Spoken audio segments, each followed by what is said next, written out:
Student, আশা করি তোমরা ভালো আছো। গোল্ডেন আই ইনস্টিটিউশন চ্যানেলে তোমাদের সবাইকে স্বাগত।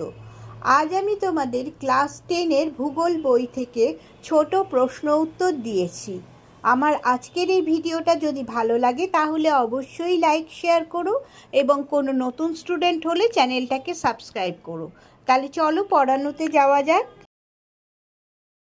স্টুডেন্টস, এর আগের ভিডিওতেও আমি বলেছি যে আমি রেগুলার বেসিসে প্রত্যেক সপ্তাহে জীবনবিজ্ঞান, ইতিহাস, ভূগোল এই সাবজেক্টগুলো থেকে প্রশ্ন উত্তর দেব, যেগুলো থেকে তোমরা বহু বিকল্প প্রশ্ন, শূন্যস্থান, ছোট প্রশ্ন, স্তম্ভ মেলানো সব কমন পাবে। এই সপ্তাহে তোমাদের ভূগোলের প্রশ্ন। 1 নম্বর, লবণযুক্ত শিলাস্তরের ওপর নদীর প্রধান ক্ষয় প্রক্রিয়াটি হল দ্রবণ ক্ষয়। 2, পৃথিবীর বৃহত্তম নদীদ্বীপ হল ইলহা দা মারাজো।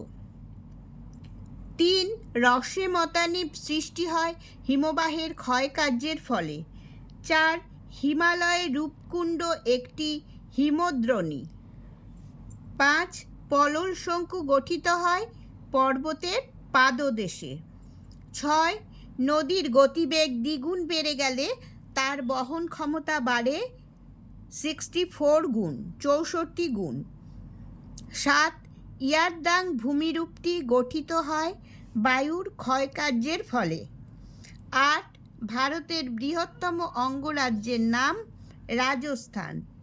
9, ভারতে পশ্চিমী ঝঞ্ঝার প্রভাব পড়ে শীত ঋতুতে। 10, ব্রহ্মপুত্র নদ তিব্বতে পরিচিত সাংপো নামে। 11, তৃষ্ণার্ত ফসল বলে ধানকে।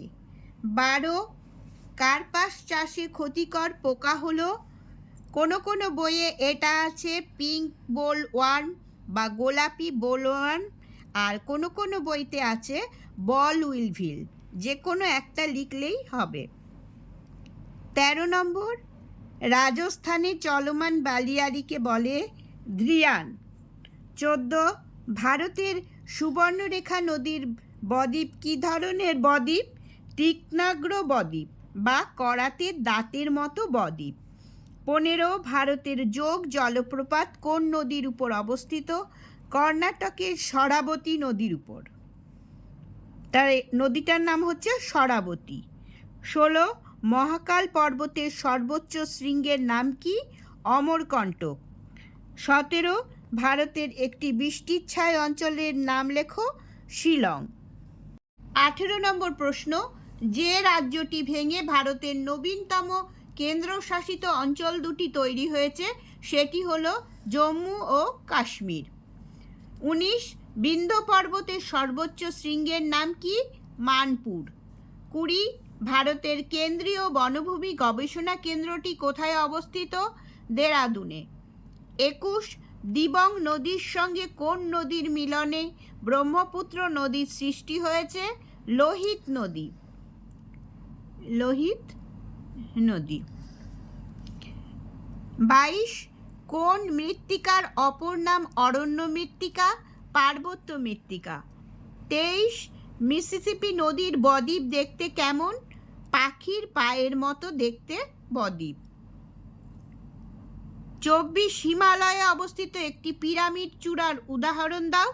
বদ্রীনাথের নিকট অবস্থিত নীলকণ্ঠ। তাহলে চূড়াটার নাম হচ্ছে নীলকণ্ঠ। 25, দুটি শিব বালিয়াড়ির মাঝের অংশকে কি বলে? গাসি বলে। 26, ভারতের বৃহত্তম কেন্দ্রশাসিত অঞ্চলের নাম কি? লাদাখ। 27, ভারতের দীর্ঘতম লেগুনের নাম কি? চিল্কা। 28, নমামি গঙ্গে পরিকল্পনার পরবর্তী পদক্ষেপ কি? Ganga action plant, GAP।